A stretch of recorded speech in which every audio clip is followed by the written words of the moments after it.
các bạn đến với cái channel của mình và mình là Sói TV đây. Mà chậm thế.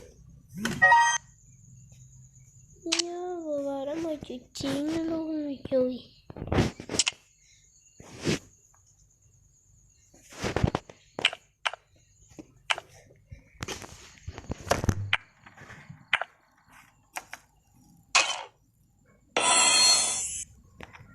Ok, và trận luôn khá nhiều. Ok.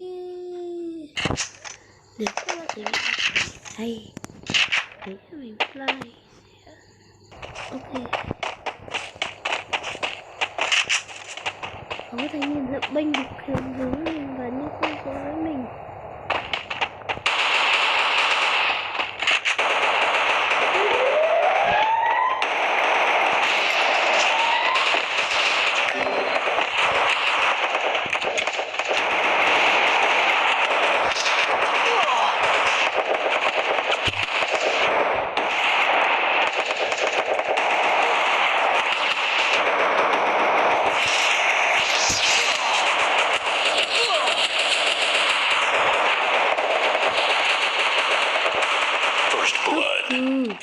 Ôi, cái chúng nó không biết chúng nó đang chơi với một YouTuber nổi tiếng vào cuối năm nào thì mình không biết.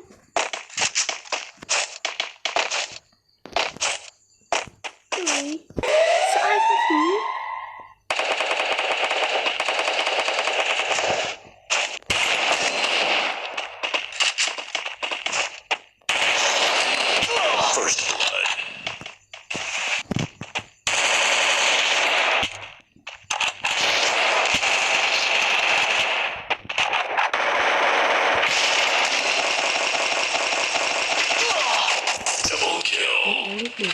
Khá là gì đó nhé các bạn. Cái đẹp. Quay đối tượng cuối. Anh tên này thắng cái gì? Phân. Nên trận này thắng thôi à. Nếu mà 16 và hơn 200 nữa nó thôi.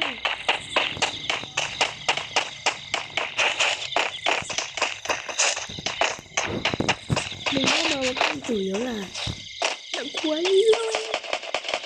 Mình béo ngọt này. Ở đây có trai. Quả voi cũng đã thua rồi.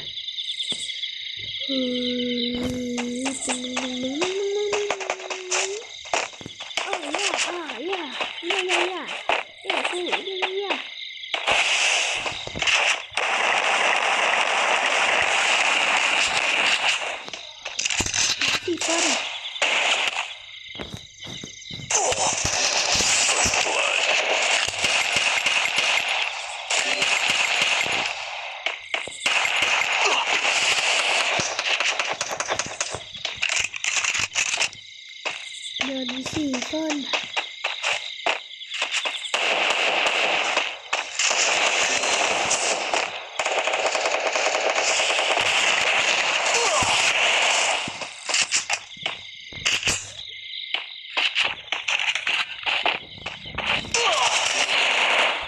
Mẹ con kéo thôi.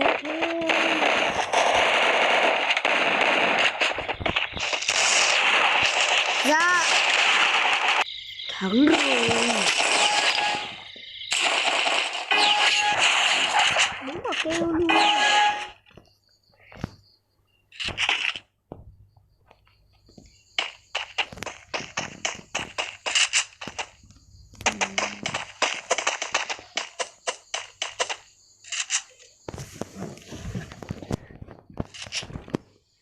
Giờ thua không xì bên. Biệt đội giải cứu.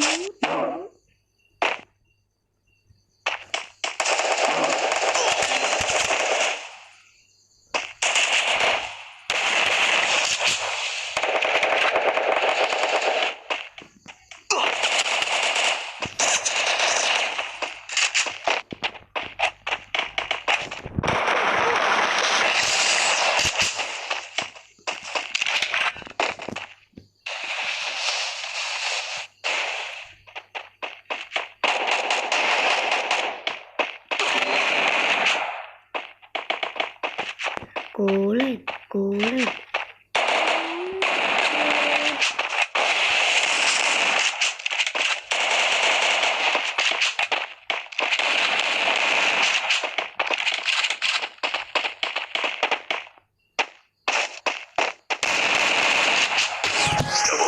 Bây giờ của mình sẽ kết thúc buổi các cậu nha.